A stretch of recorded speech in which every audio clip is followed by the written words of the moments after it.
La notion d'universalité me paraît essentielle pour l'astrologie.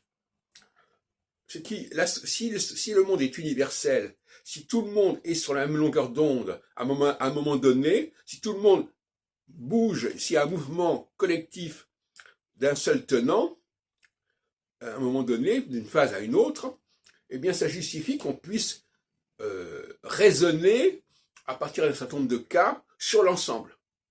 Si en revanche, la réalité est extrêmement plurielle, on ne peut pas le faire. Pour moi, l'astrologie, elle est unitaire. L'astrologie, c'est un processus qui est vécu en commun par tout le monde à un moment donné. Peut-être pas de la même façon, mais en commun, comme je disais l'autre jour, il y a les mêmes questions, il n'y a pas forcément les mêmes réponses. Mais les questions sont les mêmes à un moment donné. Donc, l'astrologie justifie quelque part la démarche philosophique, en ce sens que le philosophe aurait le droit à ce moment-là, à partir d'un vécu personnel, de ce qu'il a pu observer à un moment donné, de généraliser. L'astrologie permet de généraliser.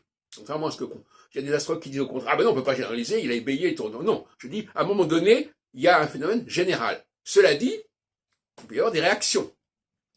Des phénomènes réactionnaires, dont on parlera par la suite. Actuellement, il y a une réaction solsticiale par rapport à un processus équinoxial, parce qu'on est en fin de solsticialité, et que le relais, on ne peut pas passer le relais à l'équinoxialité, le peuple ne veut pas passer le relais au chef, tout simplement.